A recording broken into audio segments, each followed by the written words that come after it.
মুহূর্তগুলা পার করেছি, এই মুহূর্তে সত্যি কথা কি আমাদের কাছে কখনোই কোনো কিছু মনে হয় নাই যে কোনটা রাষ্ট্রীয় কোনটা কার কি কর্তব্য।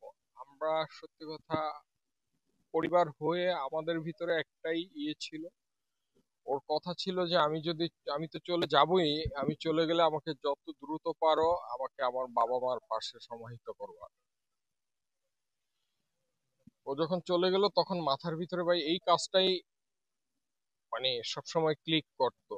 এখন রাষ্ট্র তার নাগরিকের জন্য কি করবে সেটা সত্যি কথা রাষ্ট্র পরিচালনার দায়িত্বে যারা থাকে তাদের এটা রেসপন্সিবল। এখন আমি পরিবারের পক্ষ থেকে ভাই ওইভাবে আমার চাওয়া পাওয়ার কিছু নাই। তথাপি আমি রাষ্ট্রের কাছে একটাই যে যত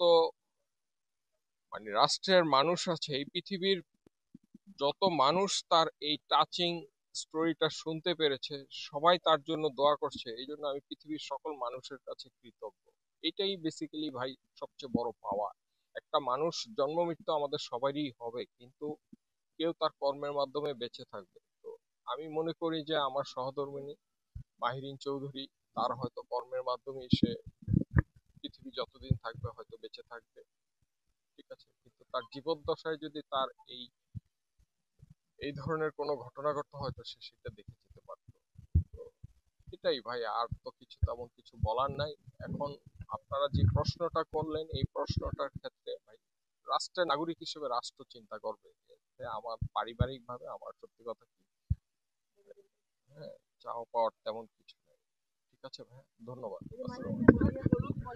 আমার ছোট ছেলের বয়স 13 বছর, আর বড় ছেলের বয়স হলো 15 বছর। ও জাস্ট এই জুন মাসে ওর ও লেভেলস কমপ্লিট পরীক্ষা দিল, এখনো রেজাল্ট বের হয়।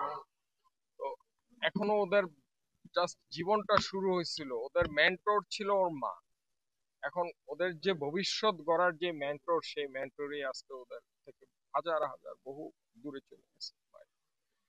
এখন দোয়া করবেন আপনারা, সত্যি কথা কি, যাতে আমার সন্তানরা যাতে তার মার যে সম্মানটুকু মৃত্যুর পরে পুরো পৃথিবীর জনগণ দিয়েছে এই সম্মানটুকু যাতে তারা রক্ষা করতে পারে, তাদের কারণে যাতে তার মার এই সম্মান যাতে কোনো অংশে অসম্মানিত না হয়।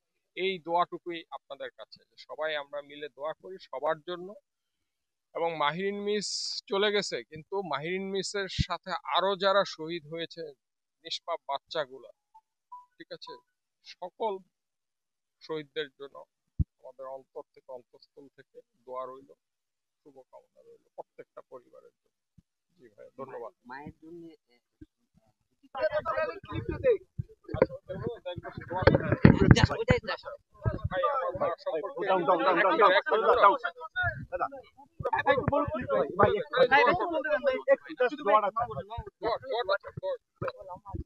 আমার মার জন্য খালি আপনারা দোয়া করেন, আর বেশি কিছু বলার নাই, মনে রাখেন এই এতটুকু।